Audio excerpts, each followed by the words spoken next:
오바마 대통령이 좋아하는 그림이 있다고 합니다. 지금 여러분 앞에 보시는 그림입니다. 모형 지구본 같은 것 위에 여인이 앉아 있는데 구부정하게 이렇게 앉아 있네요. 맨발을 하고 있습니다. 얇은 옷을 입고 있고요. 근데 머리 부분에 보면 이게 붕대를 했는지 눈에 보이지 않습니다. 근데 아주 좀 어려워 보이고 심각해 보이는데, 더 심각해 보이는 것은 악기입니다. 악기가 있는데 원래 줄은 4개였나 봐요. 자세히 보이지 않을 텐데 가만히 보면 그 줄이 4개 줄이었는가 본데 그 중에서 줄 3개가 끊어졌습니다. 그리고 마지막 한 줄만 갖고 있습니다. 그 한 줄 가지고 안간 힘을 쓰면서 연주를 하고 있는 모습입니다. 조지 프레드 와츠의 작품이네요. 런던 테이트 브리테인 미술관에 소장되어 있습니다. 여러분, 이 그림의 제목이 무엇일 것 같습니까? 이 그림을 처음 본 미술 평론가들은 절망이라고 제목을 붙였다고 했는데요. 화가 본인은 희망이라고 주장했다고 합니다. 그거 참 희한해요. 그림을 그린 작가가 자기 작품의 이름을 써놓으면 그대로 하게 마련인데, 작가의 원래 뜻과는 상관없이 평론가들은 다르게 부르고 있습니다. 희망이라고 제목을 붙였으면 다 그렇게 불러야 되는데 왜 미술 평론가들은 이건 절망이다 라고 그렇게 했는지 참 희한합니다. 2004년 민주당 전당대회에서 오바마 대통령 출마자가, 그때 이제 출마자죠, 이 그림을 보여주면서 연설했다고 해요. 끝까지 음악 연주를 해내려는 그녀에게 대담한 희망의 메시지를 받았다. 나도 미국인들에게 이런 역할을 하고 싶다라고 말했다고 합니다. 여러분 보기엔 어떻습니까? 이 그림이 절망으로 보입니까? 희망으로 보입니까? 여러분 생각에는 이 여인이 절망을 연주하고 있습니까? 아니면 희망을 연주하고 있습니까? 오늘 저희들은 시편 30편의 말씀을 읽습니다. 이 시편을 읽고 곰곰이 묵상하면 이 시편 속에서 한 찬양 인도자가 툭 튀어나와 가지고 우리에게 다 같이 찬양합시다 라고 권면하는 모습이 그려집니다. 어린아이들 동화책 읽는 거 보면요, 그 동화책 속에 이렇게 빠져들어가잖아요. 그래서 동화책 주인공이 자기인 것처럼 막 그렇게 여겨져서, 그 어린이들 영화에 보면 동화 속의 주인공이 훅 튀어나오잖아요. 그래서 남자가 읽을 때 동화 속의 공주가 쑥 튀어나와서 왕자님 그러는 것 같고, 그리고 여학생이 읽을 때는 동화 속 공주가 툭 튀어나와가지고 공주님 이렇게 말하는 것 같이 그렇게 상상하잖아 아이들이. 그런 상상력을 가지고 오늘 시편을 읽어볼 수 있습니다. 그러면 이 시편을 읽고 곰곰이 묵상하면 이 시편 속에서 불쑥 찬양 인도자가 튀어나와서 우리 다 같이 찬양합시다, 하나님께 감사드립시다 라고 권면하는 소리를 들을 수 있습니다. 그게 3절과 4절의 내용이에요. 우리 앞에 있는 성경을 한번 펴고서 오늘 읽으면 더 좋을 것 같아요. 시편 30편, 여러분 책 그 앞에 있죠? 가지고 오신 분들도 있을 텐데,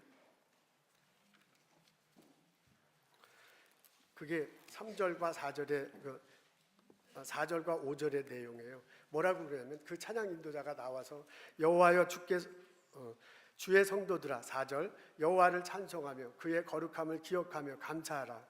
그의 노임은 잠깐이요 그의 은총은 평생이로다. 저녁에는 울음이 깃들지라도 아침에는 기쁨이 오르다 라고 그렇게 말해요. 우리 가끔 찬양 인도자지 우리 다 같이 하나님께 찬양 드리시다 라고 그렇게 말하면서 하는 멘트 같은 그런 것들의 모습을 보였습니다.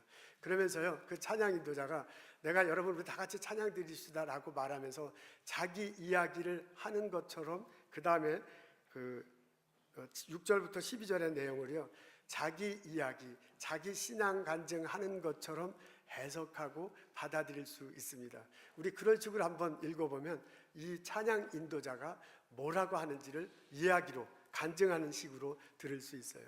이 사람이 한때는 삶이 평탄했는가 봅니다. 너무너무 사는 게 좋아가지고 하나님이 나를 반석 위에 세우신 것 같다라고 그렇게 본인이 생각하고요, 이런 삶이 계속되면 얼마나 좋을까라고 생각한 적이 있다고 합니다. 그게 6절부터 7절 상반절에 나오는 내용이에요. 이 삶이 흔들리지 않으면 참 좋겠다, 영원하면 좋겠다라고 그렇게 생각했답니다. 그런데 어느 날 갑자기 본인에게 어려운 일이 닥쳐요. 그래서 너무너무 고통스러워가지고 하나님이 내게 은혜를 주신 하나님이 눈을 가리우셨나, 그 하나님이 잠을 주시는 게 아닌가라는 그런 생각이 들 정도였다고 합니다. 그래서 7절 하반절에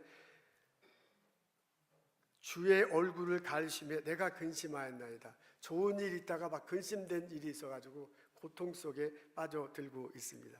근데 이 사람이 얼마나 큰 근심이 속에 들어가져 있는지 8절, 9절, 10절에 보면 이렇게 단어들이 나오는데요.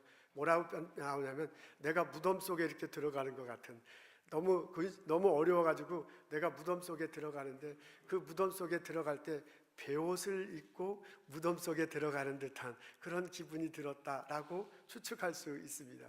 근데 그 무덤 속에 들어가면 나중에 시체가 돼서 다 썩잖아요. 다 썩으면 흙이 되잖아요.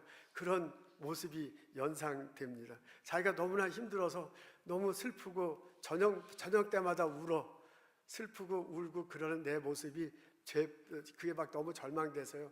베옷을 입고 무덤 속에 들어가서 나중에 거기서 썩어가지고 진토가 되는 듯한 자신의 모습이 그런 모습이었다라고 말하는, 신앙간증 때 얘기하는 모습으로 받아들이고 그렇게 해석하고 오늘 시편을 읽을 수 있습니다. 그런 상황에 들었을 때 이 시편 기자가 말하잖아요. 우리도 시편 기자가 뭐라 그러냐면 그런 상황이 됐을 때 내가 하나님께 기도했다고 합니다. 그게 이제 8절과 9절에 제가 읽겠습니다. 여호와여, 내가 주께 부르짖고 여호와께 간구하기를 내가 무덤에 내려갈 때 나의 피가 무슨 유익이 있으리요? 진토가 어떻게 주를 찬송하며 주의 진리를 선포합니까? 그러고서요, 여호와여 들으시고 내게 은혜를 베푸소서, 여호와여 나를 돕는 자가 되소서 하였나이다 그랬습니다.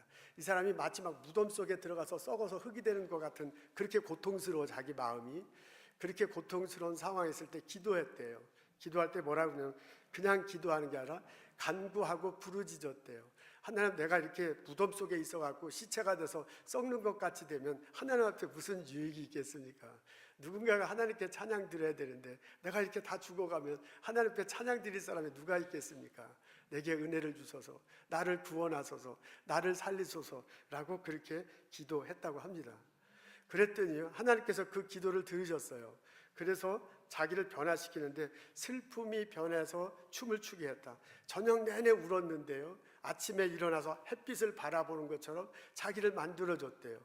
자기가 이게 무덤에 들어갈 때 베옷을 입고 들어가는 것 같은 그런 느낌이었는데 그 베옷을 다 펼쳐버리고 기쁨의 띠를, 춤의 띠를 치고 춤추도록 하나님께서 만들어주셨다라고 그렇게 말합니다. 그래서 그것을 경험해서 그것 때문에 자기가 찬양할 수밖에 없어요. 12절, 이는 잠잠하지 아니하고 내 영광으로 주를 찬송하게 하시니 여호와의 나의 하나님이여 내가 주께 영원히 감사하리로다. 그것을 경험하고 난 다음에 무덤에 들어가서 막 다 썩는 것 같았는데 오히려 그 순간에 기도하고 하나님의 은혜를 체험해서요, 자기가 변해서 무덤을 박차고 일어나요. 아침 해를 보는 것 같아요. 희망의 띠를 막 쭈는 것 같아요. 그것을 경험하고 난 다음에 찬양을 할 수밖에 없어. 찬양이 막 아내들하고도 막 나와, 이 가슴 속에서, 영혼 속에서 막 터져 나와서 찬양할 수밖에 없다게 됐다라고 말하는 거예요. 그렇게 신앙 간증을 하는 거예요. 그러면서 뭐냐면 그 찬양에 참석하는 사람들, 우리 다 같이 찬양합시다, 우리 다 같이 하나님께 예배드리십니다. 우리 저녁에 막 울을 수밖에 없는 그 상황을 하나님께서 변화시켜서 새벽에 아침 해를 보는 듯하게 그렇게 만들어 주십니다. 우리가 울면서 베옷을 입는 것 같은 그런 상황을 변화시켜서 하나님께서 그 기쁨의 띠를 띠도록 만들어 주십니다. 그 하나님을 기억하고요, 내가 체험한 그 하나님을 여러분에게 소개하니 그 하나님, 하나님께 참송합시다, 그 하나님께 예배드리십시다 말하고 있는 것으로 받아들일 수 있습니다. 그래서 이 사람들이요, 다 같이 찬양하는데, 찬송을 드리는데 그 찬송과 곡조, 그 내용이 1절과 2절, 3절에 나와요. 1절 그렇게 받아들이고 해석할 수 있습니다. 1절에 뭐라 그러냐면 이렇게, 우리 1절 다 같이 읽겠습니다. 시작. 여호와여, 내가 주를 높일 것은 주께서 나를 끌어내사 내 원수로 하여금 나로 말미암아 기뻐하지 못하게 하심이라 했습니다. 주께서 나를 끌어냈대요. 이 무덤 속에 들어가서 썩어서 진토만도 못하는 그런 상황이 되는데 그 무덤 속에 있는 나를 이렇게 끌어냈대요. 끌어내가지고 원수에 둘러싸여 있는 데서 나를 구해줬다라고 말합니다. 원수가 누군지, 왜 이렇게 원수에 둘러싸서 자기가 무덤 속에 들어가는 것 같은지까지는 잘 몰라요. 근데 이 사람 심정이 그래. 베옷을 입고서 무덤에 들어가서 시체가 되는 것 같은 그런 심정이야. 2절 우리 다 같이 읽겠습니다. 시작. 여호와 내 하나님이여, 내가 주께 부르짖음에 나를 고치셨습니다. 하나님께 간구하고 부르짖었더니 나를 고쳐줬대요. 이 사람이 병에 걸렸어요. 무슨 병인지는 몰라요. 그 병 때문에 너무 힘들어서 무덤에 들어가는 것 같았는데 하나님께서 고쳐주셨다. 아멘. 3절 우리 다 같이 읽겠습니다. 여호와여, 주께서 내 영혼을 스올에서 끌어내사 나를 살리사 무덤으로 내려가지 아니하겠다 했습니다. 영혼이 무덤에 내려가는 것 같아. 영혼 속에 마음이 있잖아요. 마음이 너무 슬퍼, 힘들어, 고통스러워서요 죽을 것만 같아가지고 실제로 몸이 들어가는 것보다는 마음이 너무 힘들어서 영혼이 너무 고갈해서 갈증이 가락이 너무 깊어가지고요 자기가 베옷을 입고 무덤 속에 들어가는 것 같았는데 그 상태에서 하나님께서 나를 세워주셔서 하나님께 찬양드리게 한다라고 그렇게 말하고 있습니다. 노래하고 있습니다. 여러분 그려집니까? 그냥 시편이구나 그냥 쭉 읽어버리면 아무런 것도 여기서 느낄 수 없어요. 근데 이것을 깊이 읽고서요 시편의 내용을 내 마음속에 받아들이려면 찬양 인도자가 툭 나와서요 뭐라 하냐면 우리 다 같이 찬양합시다. 우리 다 같이 하나님께 감사드립시다 라고 그렇게 권면해. 그리고 내가 이렇게 권면할 수밖에 없고 같이 찬양을 인도할 수밖에 없는 나의 삶의 스토리를 얘기해. 한때는 잘 나갔는데 너무너무 힘들어서 자기가 베옷을 입고 무덤 속에 거기서 막 썩어가지고 진토가 되는 그런 경험이 있었어. 그게 아파서 그랬을 수도 있고요. 그게 막 사람들에 둘러싸여서 막 스트레스를 받아서 그럴 수도 있고요. 자기 영혼이 너무 고갈해서 죽을 것만 같은 심정이었을 수도 있어. 그때 하나님께 울부짖었대요. 그때 하나님께 기도했대요. 그때 하나님께서 들어주시고 은혜를 내려주셔서 나를 그 죽음과 같은 곳에서 이렇게 세워주셨음을 체험합니다. 그래서 그 체험 때문에, 그 감사 때문에, 그 감격 때문에 찬양할 수밖에 없어. 그래서 내가 이 자리에 선 거야. 그러니 우리 다 같이 찬양합시다. 우리 하나님을 높이십시다. 그 하나님께서는 울음의 상황을 기쁨의 띠로 띠고 말하시고 울면서 고통스러운 사람을 춤추도록 만들 것입니다 라고 그렇게 말해서 권면해. 그래서 그 안에 있는 모든 사람들이 찬송하는 내용이 1절과 2절에 3절고 받아들일 수 있다 그런 얘기입니다. 하나님이 우리를 많은 대적에 둘러싼 우리를 불러일으켜 세워주셨습니다. 하나님께서는 우리를 병을 고쳐주셨습니다. 하나님께서는 우리는 내 영혼이 막 쓰러져서 너무너무 갈증이 생겨서 죽을 것 같았는데 나를 세워주셨습니다 라고 같이 찬양하며 노래하고 있는 모습을 발견할 수 있습니다. 오늘 우리 시편 30편을 읽어요. 이 시편을 읽을 때, 이 시편을 노래할 때 이 시편 기자가 찬양 인도자가 우리가 권면하는 그 권면의 마음이 나의 마음 되기를 원합니다. 우리 시편 기자가요 우리 다 같이 하나님께 감사합시다 찬양합시다 라고 그렇게 권면하고 함께 찬양을 하는데요 그 찬양이 나의 찬양이 되기를 주님의 이름으로 축원합니다. 여러분 오늘 시편 30편을 읽으면 한 찬양 인도자가 나와서 우리 같이 찬양합시다 라고 인도하는 초청의 음성을 들을 수 있습니다.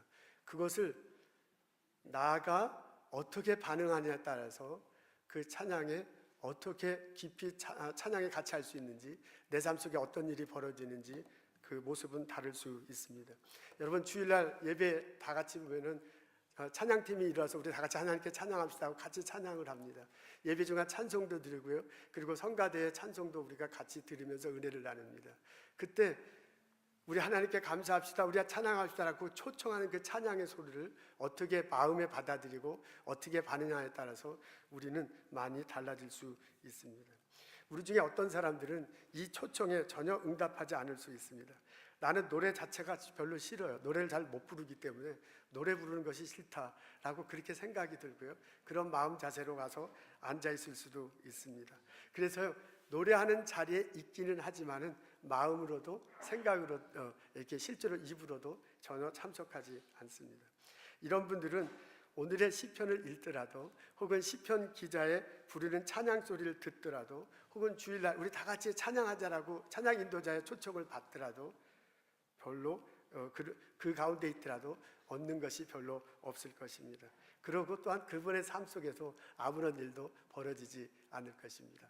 왜 가을에 보면 감나무에 감이 열리잖아요. 그 감 중에는 맛있는 감도 있지만 맛이 없는 감도 있습니다. 뜰뜨름해 보이는 거죠. 그걸 이제 땡감이라고 그렇게 부르게 하는데, 땡감 땡감 바라보듯이 그냥 그렇게 찬양의 자리에 앉아 있을 수도 있습니다. 우리 중에 어떤 사람들은 함께 노래하는데 관심을 두고 동참하는 사람도 있을 것입니다. 멜로디가 좋아요. 박자가 새롭습니다. 어떤 사람은 편곡을 잘해서 앞뒤가 막 전혀 새롭게 느낄 수 있죠. 전혀 느껴보지 못한 화음으로 편곡을 할 수 있습니다. 그게 좋은 거예요. 그 노래가 좋은 거야. 그 곡조가 좋아요. 그래서 찬양에 따라할 수 있습니다. 이런 분들은 이 시편을 읽으면서요, 혹은 시편 기자의 찬양 인도를 따라가면서요, 혹은 주일날 우리 다 같이 찬양하면서 음악적 감각에 만족함을 얻게 될 것입니다. 자신의 음악적 감동이 있어요. 그 멜로디 때문에, 그 박자 때문에, 전혀 새로운 편곡 때문에 느끼는 만족함이 있어요. 그 음감의 풍성함을 느끼면서 우리 찬양에 참석하는 게 될 것입니다. 우리 중에 어떤 사람들은요, 그 노래의 가사가 담고 있는 뜻이 좋아서 찬양에 참석할 수도 있습니다. 찬양 만든 사람의 스토리가 있잖아요. 노래 만든 사람이 내가 어떻게다가 이 노래를 작곡했는지 작사했는지 그 사연이 있어요. 그 사연이 좋아서 노래에 참석할 수도 있습니다. 혹은 이 노래가 나에게 감동이 됩니다. 이 찬양이 나에게 은혜가 됩니다 하고 찬양 인도자가 말한 자기의 스토리가 있습니다. 그 스토리가 마음에 터치가 돼요. 그래서 새로 배우는 노래를 따라갈 수 있습니다. 이런 분들은요, 이 시편을 읽으면서 혹은 같이 주일날 예배 참석해서 찬양을 드리면서 시편 기자가 부르는 찬양을 하면서요, 그 사람들 마음에 공감하는, 시편 기자의 마음이, 시편 기자의 어려움이 나의 어려움이야. 그래서 마음과 마음이 나요. 거기서 공감하기 때문에 찬양을 같이 할 수 있습니다. 그 공감하는 속에 위로를 얻기도 합니다. 그 공감하는 가운데 격려를 얻기도 합니다. 우리 중에 어떤 사람은요, 이 노래와 가사 속에 담겨있는 신앙 고백이 좋아서 찬양에 함께 동참할 수 있습니다. 찬양을 하면서요, 하나님이 하신 일을 듣습니다. 그 하나님 나의 삶 속에서 어떤 일을 하실 것인가를 나도 기대할 수 있습니다. 그래서요, 그 신앙 고백을 따라하면서 같이 찬양에 들어가는 것입니다. 이런 분들은 같이 찬양할 때 찬양하는 가운데서 하나님께서 터치하심을 느낄 수 있습니다. 하나님의 소리를 듣고요, 하나님의 만져주시는 것을 같이 만져주심을 느낄 수 있습니다. 그래서 영적 감각이 터치되기 때문에 함께 찬양에 임한 것입니다. 이렇게 되면 그 영감이 나의 마음을 움직이고 내 영혼을 촉촉히 시켜서 그 마음 가지고 삶을 살아갈 때 그 삶 속에서 또한 하나님이 함께 하시는 것을 기대하고 하나님이 함께 하시는 것을 체험하고 감사할 수 있습니다. 여러분 어떻습니까? 나는 찬양을 하자고 권면을 들을 때, 그래서 그 찬양의 자리에 있을 때 어떤 마음가짐 가지고 어떤 태도를 가지고 찬양에 임합니까? 오늘 시편 30편을 읽어보면 시편 30편 기자가요, 이렇게 우리 앞에 나와서 우리 다 같이 하나님께 찬양합시다, 우리 다 같이 하나님께 감사드립시다 라고 권면하는 소리를 들을 수 있는데, 그 소리에 나는 어떤 마음을 가지고 어떤 자세로 참여를 하게 됩니까? 우리가 오늘 시편 30편을 읽고 그 시편 30편에서 찬양 인도자를 만나는데, 그 찬양 인도자에 따라서 그 찬양 인도자는 우리들이 이제 함께 찬양을 드릴 때, 함께 찬양을 드릴 때 이 영혼을 다해서 영혼 속의 감동을 느끼면서 함께 찬양하기를 원하고 있습니다. 우리는 그냥 음악적 감각이 좋아서 노래가 좋은 거예요. 노래가 좋은 거예요. 그래서 이건 내가 보지 못한 새로운 편곡이다 하는 것 때문에 같이 찬양에 참석할 수도 있습니다. 그 나쁜 건 아니죠. 우리 중에 어떤 사람은 동감, 노래를 쓴 그 사람의 밑배경 이야기를 듣고 그게 참 마음에 감동이 돼요. 그래서 동감하는 마음으로 찬양에 참석할 수도 있습니다. 근데 오늘 찬양 기사는요, 이 찬양 인도자들, 시편 30편에 나온 찬양 인도자는 자기의 삶의 스토리를 이야기하면서 자신의 신앙 간증을 하면서 우리 하나님께 찬양 드릴 때 음감으로도 참 좋죠. 음악적 감동 때문에 하는 것도 좋고요. 마음에 공감이 돼서 하는 것도 그것도 참 좋지요. 근데 그것 때문이라기보다는 하나님이 함께 하신다, 하나님의 은혜 주신다, 하나님이 나의 삶을 슬픔에서 기쁨으로 바꿨다 라는 신앙 고백을 듣고서요, 그 하나님을 기대하는 마음으로요, 그 하나님을 높이는 마음으로요, 그 하나님께 찬양 돌리는 마음으로 영적 각오를 가지고 함께 찬양하기를 초청하고 있습니다. 오늘 찬양 인도자가, 시편 30편에 나오는 찬양 인도자가 우리에게 초청하는 그 초청을 마음속에 받아들이고 우리 같이 시편 30편을 읽으면서 하나님을 높이는 나와 여러분 되시기를 소원합니다. 사실 우리는 찬양에 참석하면서도요, 시편 30편을 읽으면서도 여호와 하나님 없이 읽고 노래할 수도 있습니다. 그러면 이 시편을 읽으면서 철저하게 절망하는 시인을 만날 수 있습니다. 이 사람은 적에게 이렇게 둘러싸여 있는 것 같아요. 그리고 이 사람은 병든 아픈 상황에 있는 것 같아요. 그리고 이 사람은 마음이 너무 아파서 그 생각이 이렇게 점점점 빠져들어가서 무덤 속에 들어있는 것 같은 그런 상황이에요. 그래서 자기가 베옷을 입고 무덤 속에 들어가는 것, 그렇게 이게 그려지잖아요. 그런 상황 속에 빠져 있습니다. 아, 이러다가 내 인생 끝나겠지. 이것이 내 모습 그대로가 아닌가. 이 문제가 언젠간 해결될까라고 고민하는, 철저하게 절망하는 시인을 만날 수 있습니다. 그러면서요, 그 철저하게 절망하는 사람이 노래 인도자가 돼가지고 이 아픔을 같이 노래합시다 라고 초청하는 것으로 받아들여질 수도 있습니다. 뭐 이래도 얻는 것이 있어요. 음감을 좋아해서 같이 노래하는 사람은 그 안에 또 음악적 감동 주는 것이 있잖아요. 동감하기 때문에 노래하고 찬양하는 사람은 그 사람 가사에서 또 이게 마음이 감동되는 거 있거든요. 그래서 함께 노래할 수도 있습니다. 같이 공감하다 보면 위로되고 격려되는 것도 있습니다. 사실 유행가 중에 그런 것들 많이 있잖아요. 유행가들 중에 보면 서로 헤어지고 난 다음에 아픔을 노래한다든지, 뭐 죽을 것 같다든지, 뭐 슬픔다든지 노랫말 가사가 그런 것들이 있습니다. 근데 그런 것들이 내게 공감되기 때문에 사실 내게 위로가 되고 격려가 되는 것도 있습니다. 제가 70년대에 80년대에 김종호라는 가수가 있었는데 그 사람 노랫말들이 되게 그렇습니다. 아마 저보다 젊으신 분들은 잘 모를 거고 연세가 드신 분들은 잘 모를 텐데, 그 사람 노랫말을 보면 걔가 헤어져 가지고 아픔을 노래하는 것, 이렇게 살다가 죽을지도 모른다는 것, 노랫말 가사가 그런 것들이 참 많이 있습니다. 그래서 20대 때는 괜히 사람이 슬퍼지거나 사랑하다가 헤어지거나 뭐 그런 일 자주 있잖아요. 그래서 그 얘기를 들으면 내 마음이 꼭 그 사람 마음인 것 같아요. 그래서 그 말을 듣고서 위로가 되고 격려가 될 수도 있습니다. 여러분, 시편 30편도 그런 식으로 읽을 수 있어. 전혀 하나님 없이 이것을 읽어보면 여기에 철저하게 절망하는 시인을 만납니다. 그렇지만 오늘 시편을요, 여호와 하나님을 읽고서 여호와 하나님이 역사하신다는 안목을 가지고 읽어보면 우리는 희망에 가득 찬 시인을 만납니다. 그는 무덤에서 걸어 나옵니다. 걸어 나오는데요, 걸어 나올 때 베옷을 다 베옷을 다 떨쳐버리고 걸어 나요. 들어갈 때는 밤에 울면서 들어가는 느낌이었는데요, 나올 때는 아침 햇살을 활짝 핀 아침 햇살을 보면서 걸어 나옵니다. 아픈 것이 씻은 듯이 다 나았습니다. 그가 나올 때 아침 햇빛이 쫙 피고요, 적군이 둘러싸여 있는 게 그 적군이 물러가는 그런 모습이 연상됩니다. 그 옆에는 하나님이 계세요. 그 사람이 무덤 속에 나오고 베옷을 던져버리고 아침 해양을 보는 게 자기 스스로 그렇게 된 게 아니에요. 하나님이 함께 하신다, 하나님이 은혜를 주신다, 하나님께서 복 내주신다, 그 복을 그것을 느껴요. 그것을 체험해요. 그것을 마음속에 가지고 희망찬 노래를 하는 시인을 만날 수 있습니다. 그 찬양 인도자가 인도해. 우리 하나님께 감사합시다. 우리 하나님께 찬양 드립시다. 하나님은 우리 슬픔을 우리 절망을 기쁨으로 바꿔줍니다. 우리 슬픔의 옷을 기쁨의 띠로 바꿔줍니다 라고 고백하면서 찬양을 하자고 요청하는 것을 볼 수 있습니다. 이런 찬양 인도자의 마음을 내 마음으로 읽고 이 찬양 인도자의 신앙 고백을 내가 같이 고백으로 여길 때 영적인 은혜가 내게 임하십니다. 영적 감각으로 우리 같이 찬양에 참석할 수 있습니다.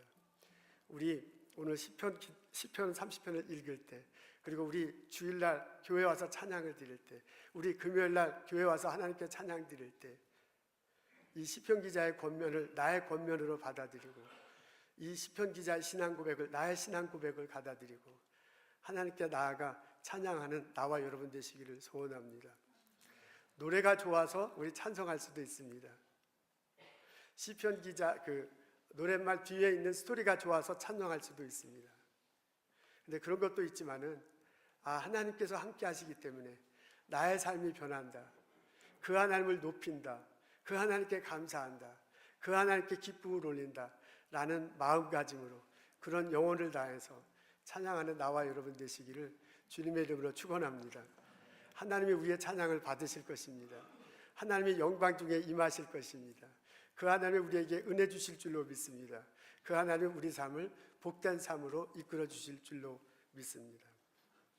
여러분, 내가 교회 안에서 이렇게 영적 마음을 가지고 하나님을 높이는 자세로 찬양하면 그 가운데 하나님의 은혜로 임하는 것을 경험할 수 있습니다. 그 가운데 내가 접촉점을 찾을 수 있습니다.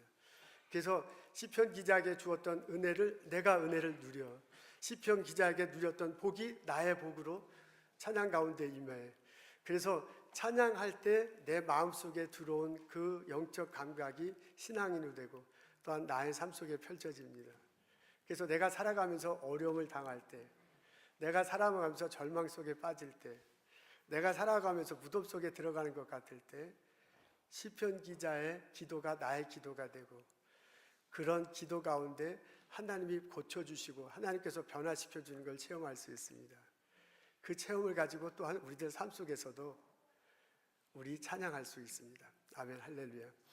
여러분, 내 삶이 항상 좋은 일만 있으면 좋겠지만은 그렇지 않잖아요. 이렇게 행복한 것이 영원히 있으면 좋겠다라고 생각될 때도 우리 있잖아요. 그런데 항상 그렇지만은 않아요. 이렇게 쭉 가다가 갑자기 이렇게 떨어지는 그런 순간을 보게 됩니다. 시편 기자가 사람들한테 이렇게 둘러싸여 있다고 그러는데 적군한테 이렇게 둘러싸였을 때 그런 느낌이거든요. 우리는 살아가면서 적군에게 둘러싸이는 경우는 많지 않아, 실제로 적군에게. 근데 마치 적군에게 둘러싸이는 듯한 그런 마음가짐, 그런 상황이 들 때는 있잖아요. 사람들이 나를 오해할 수도 있습니다.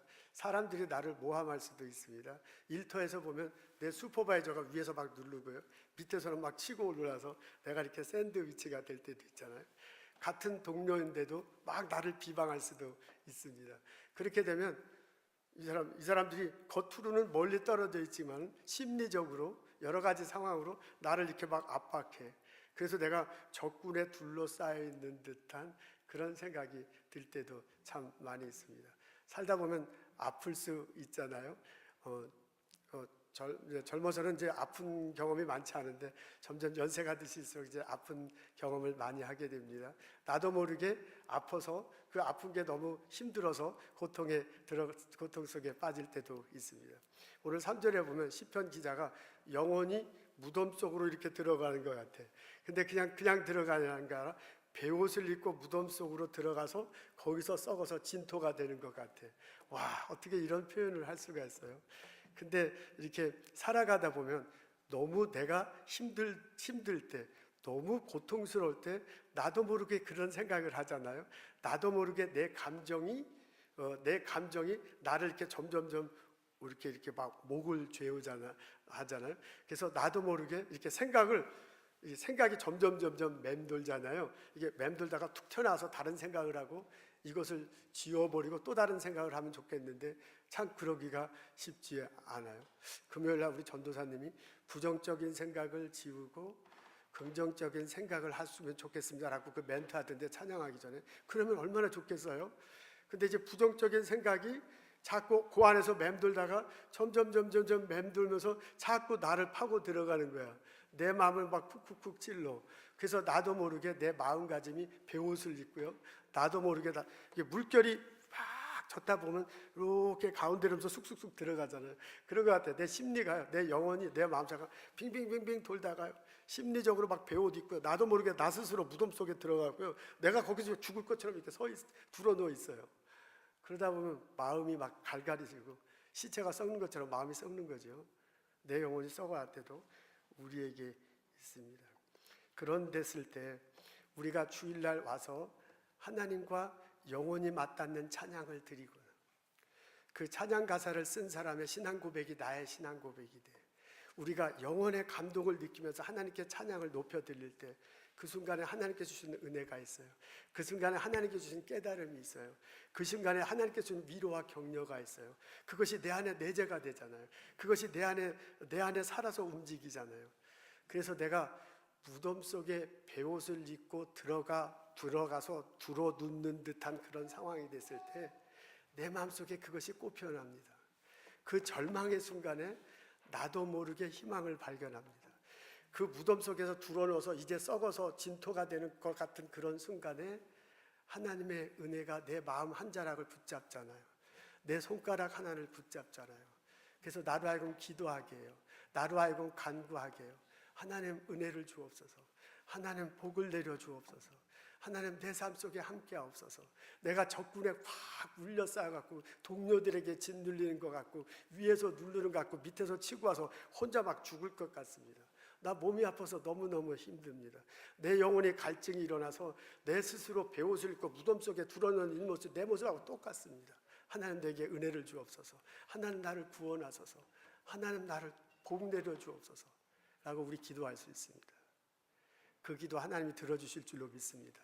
하나님께서 우리의 절망을 희망으로 바꿔주실 줄로 믿습니다. 우리가 죽음의 띠를 띠고 그냥 울고 있는 것이 아니라 희망의 띠를 띠고 춤을 추도록 하나님께서 우리를 변화시켜 줄 줄로 믿습니다. 그 체험이 우리들 모두에게 있기를 주님의 이름으로 축원합니다. 바울과 실라가 빌립보 감옥에 갇혀 있었다고 하잖아요. 예수 믿는 것 때문에 그냥 거기서 예수 믿는 것 때문에 막 매 맞고 갇혀 있었는데 1층도 아니고 더 맨 밑바닥에 있는 것 같아요. 근데 그 사람들이 거기서 그 아픈데 착고에 차여 있는데 기도하잖아요. 그 가운데 찬양하게 됩니다. 그 절망의 순간에 그 사람들 기도해. 그 절망의 순간에 그 사람들 찬양해. 어떻게 그 순간에 찬양하고 기도할 수 있는 평안함이 있겠습니까? 어떻게 그 순간에 소망을 갖는, 그 절망의 순간에 소망을 가질 수 있겠습니까? 그들 마음속에 여호와 하나님을 신뢰했기 때문입니다.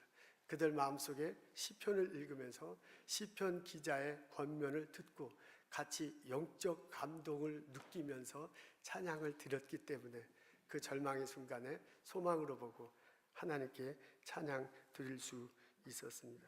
여러분, 나의 삶은 똑같아요. 내 삶을 똑같아서 이게 절망으로 볼 수도 있고 소망으로 볼 수도 있어. 누군가는 절망으로 보고요. 나도 그렇게 절망으로 볼 수 있어. 근데 그 똑같은 삶을 희망으로 볼 수도 있습니다. 하나님이 나와 함께 하신다. 하나님이 내게 은혜를 주신다. 하나님께 내게 복 내려주신다를 고백하고 신뢰한다면 우리 그 똑같은 상관을 희망으로 바라볼 수 있습니다. 그리고 그 속에서 찬양할 수 있고 그 속에서 하나님께 기도할 수 있습니다. 하나님의 은혜가 임할 것입니다. 하나님의 복 내려주심을 체험할 것입니다. 내 병이 치유됩니다. 내 영혼이 무덤 속에 있는 것 같은 영혼이 뛰쳐나와서 떠오르는 태양을 보게 될 것입니다. 나를 막 누르는 적군 같은 곳에서 나를 끌어올려 준다는, 그래서 나를 하여금 자유를 느끼게 할 것입니다. 그래서 내 삶 속에서 하나님을 높이며 찬양하게 됩니다. 이런 경험이 우리들 모두에게 있기를, 그래서 영적 감동을 느끼며 찬양하기를, 그 기쁨 속에 살아가는 나와 여러분 되시기를 주님의 이름으로 축원합니다. 우리 기도하겠습니다. 하나님, 주의 말씀을 읽을 때 내 마음 다해서 말씀을 읽게 하옵소서. 우리 하나님 앞에 나와 찬양 드릴 때 내 영혼을 다 드려서 찬양하고 은혜 주심을 경험케 하옵소서. 내 삶 속에 절망의 삶이라도 은혜가 함께 하시는 것을 마음으로 고백하며 희망으로 보게 하여 주옵소서. 하나님의 복 내려주심을, 하나님의 은혜 내려주심을 날마다 경험하며 찬양하며 살게 하여 주옵소서. 예수님 감사합니다. 예수님 이름으로 기도합니다.